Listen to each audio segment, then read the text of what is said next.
Bismillahirrahmanirrahim. Halo teman-teman, Assalamualaikum warahmatullahi wabarakatuh. Sebelumnya, perkenalkan, nama aku Nabila Azahra Ramadhani, mahasiswi jurusan Terapi Wicara Poltekkes Kemenkes Surakarta. Nah, di video kali ini, aku akan sedikit menjelaskan tentang virus corona atau COVID-19 yang materinya sudah saya rangkum dari gejala, penyebab, dan cara pencegahannya. Nah, teman-teman pasti udah nggak asing lagi kan sama nama dari virus ini. Langsung saja ke materi yang pertama.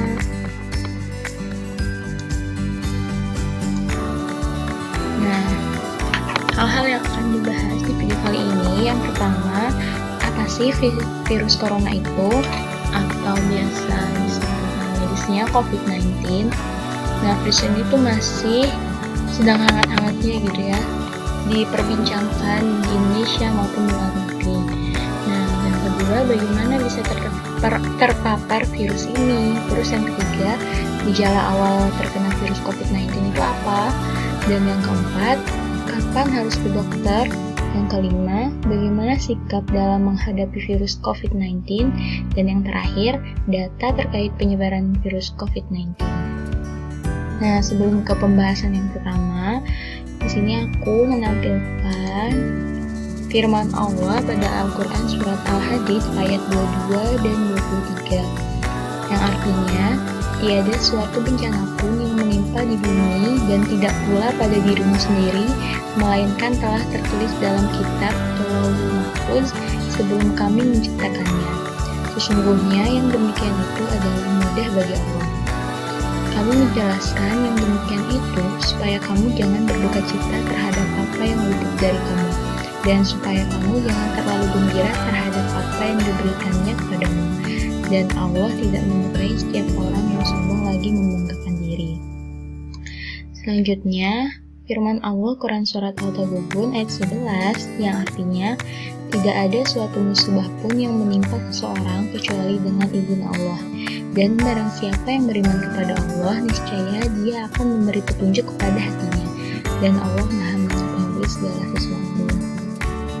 Nah, semoga dengan dibacakannya firman Allah, kita paham ya teman-teman bahwa virus yang sedang merambah di dunia ini merupakan takdir Allah. Jadi kita harus menyikapinya dengan sabar dan harus berdoa dan berikhtiar ya teman-teman. Semoga virus ini bakalan cepat selesai. Nah, langsung saja ke pembahasan yang pertama, yaitu virus corona. Nah, virus corona itu apa sih? Virus corona atau Severe Acute Respiratory Syndrome Coronavirus 2 atau SARS-CoV-2 adalah virus yang menyerang sistem pernapasan. Penyakit karena infeksi virus ini disebut COVID-19. Virus corona bisa menyebabkan gangguan pada sistem pernapasan, pneumonia akut, sampai kematian.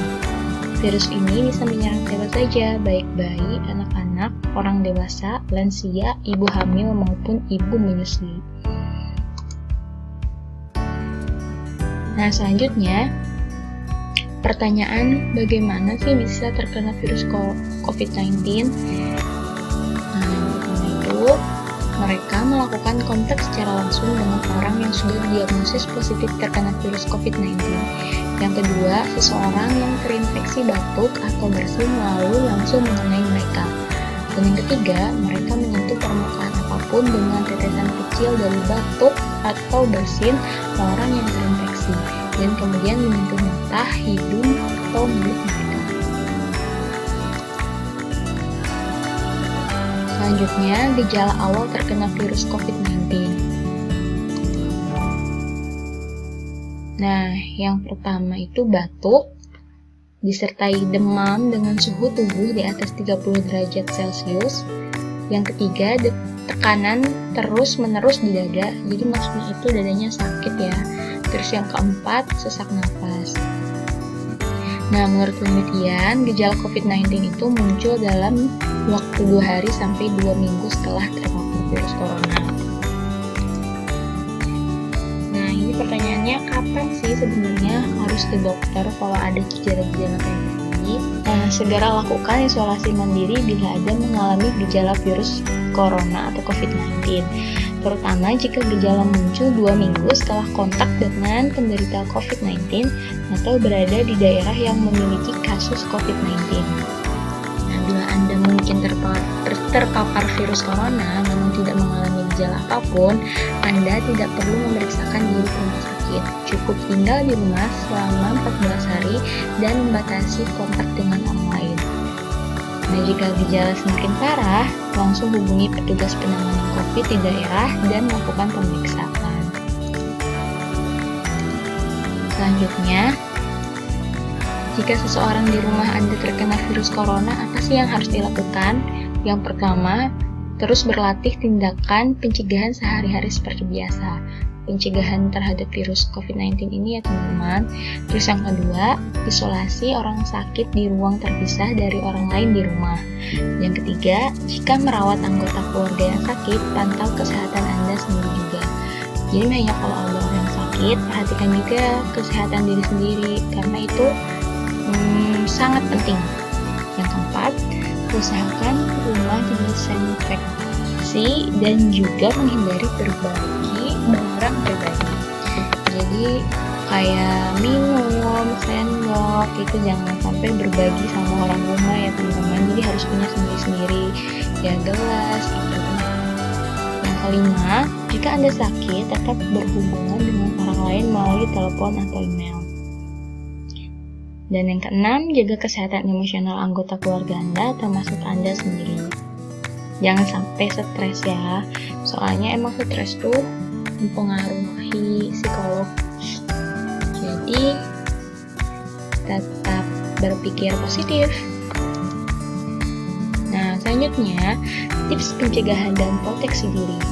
Yang pertama, melakukan social distancing atau physical distancing. Yang kedua, jaga benda dan rumah selalu bersih. Yang ketiga, cuci tangan Anda sesering mungkin. Dan yang keempat, jangan menyentuh mata, hidung, atau mulut. Nah, dari sini kita belajar ya teman-teman. Jadi kita harus mengubah pola hidup kita menjadi pola hidup yang bersih. Nah, selanjutnya, gunakan masker saat beraktivitas di tempat umum atau keramaian. Terus selanjutnya, tingkatkan daya tahan tubuh dengan pola hidup sehat. Tutup mulut dan hidung dengan tisu saat batuk atau bersin. Kemudian buang tisu ke tempat sampah. Dan terakhir, hindari berdekatan dengan orang yang sedang sakit demam, batuk atau pilek. Meskipun tidak menentu ya, demam, batuk, pilek itu sudah terpapar atau belum, tapi kita kan harus memproteksi diri. Nah, bagaimana sih social distancing itu? Jadi social distancing itu jaraknya 1-2 meter dengan orang lain. Jadi jangan saling berdekatan. Nah, the safe distancing, jaga jarak setidaknya 1 meter atau 3 kaki ya kalau diukur antara Anda dengan orang lain. Terus, coba untuk tidak melakukan kontak dengan orang tua, karena mereka yang paling rentan terhadap virus. Ini sudah terbukti ya teman-teman, kayaknya kalau virus corona itu lebih banyak menyerang orang yang sudah tua dibandingkan dengan orang yang masih muda, karena emang imun tubuhnya lebih kuat yang muda. Ini cari tahu berapa lama virus bertahan di permukaan berbeda. Cari tahu yuk. Nah, di sini ada beberapa permukaan yang dimana virus corona itu dapat bertahan hidup. Yang pertama, penyemprot selama 3 jam, di tembaga selama 4 jam, di plastik ini lumayan lama ya, 2-3 hari. Terus kardus 24 jam atau 1 hari, baja 2-3 hari, dan yang terakhir ini paling lama kayu selama 4 hari. Nah, di sini di video ini aku mau menjelaskan bagaimana cara mencuci tangan yang baik dan benar. Nah, cara mencuci tangan yang baik dan benar ini secara 6 langkah dan dilakukan selama 20 detik. Kenapa sih cuci tangan yang baik dan benar itu penting saat wabah ini? Soalnya memang untuk memutus rantai penyebaran virus corona, karena emang penyebarannya itu lebih banyak melalui tangan gitu. Soalnya tangan itu sangat rentan memegang mata, hidung, mulut tanpa kita sadari. Nah, yang pertama, kalau ada sabun, nah kalian bisa menggunakan sabun. Banyak kalau tidak ada, kayak di gambar, bisa menggunakan alkohol atau hand sanitizer ya. Sudah itu, langkah yang kedua, kita masukkan di depan selama 4 kali, hitung sampai 4 kali, terus di punggung tangan, terus dikunci tangannya di depan, fingers nail, terus diputar, kukunya diputar kanan dan kiri. Ingat ya teman-teman, harus bergantian antara tangan kanan dan tangan kiri. Terus yang keenam itu jempolnya jadi dibesek gitu. Terus yang langkah terakhirnya dikeringkan lalu bersih deh ya teman-teman. Ingat ya, ini sangat penting. Nah, we must each do our part. Nah, di sini di video ini aku akan memaparkan data terkait penyebaran COVID-19 hingga saat ini tanggal 17 April 2020. Data yang sudah aku dapat dari internet, ada itu salah ya teman-teman, update datanya itu bukan Selasa 14 April tapi sekarang hari Jumat 17 April 2020. Itu belum aku ganti. Nah, total kasus positif yang sudah terkonfirmasi di seluruh dunia mencapai 2.159.450 jiwa. Terus total kasus yang sudah sembuh itu mencapai 549.592 jiwa, dan total kasus yang meninggal 145.568 jiwa. Benar ya teman-teman, kita prihatin banget sama keadaan dunia ini. Semoga keadaan dunia ini akan semakin baik ya di tahun depan. Apalagi sebentar lagi kan akan mau Ramadan.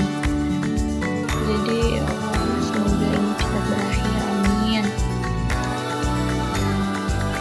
Nah, yang terakhir, data COVID-19 di Indonesia yang sudah terkonfirmasi 17 April 2020 telah terkonfirmasi sebanyak 5.923 kasus. Jadi hari ini ada penambahan 407 kasus. Nah, dalam perawatan itu ada 4.796, 80,972% dari terkonfirmasi. Nah, total sembuh 607 dan 10,248%. Ini gimana ya bacanya? Ya pokoknya gitu ya teman-teman. Yang meninggal 520 orang. Nah, ini teman-teman bisa mengakses datanya ini melalui internet di datacovid.org.id kalau nggak salah. Nah, kayak gitu. Dan yang paling banyak positif terkena virus corona yaitu di DKI Jakarta, yang terkonfirmasi ada 2.815 kasus, yang sembuh 204 dan yang meninggal 246. Nah, di sini ada yang dari teratas sampai paling sedikit kasusnya. Teman-teman bisa langsung lihat ke webnya aja.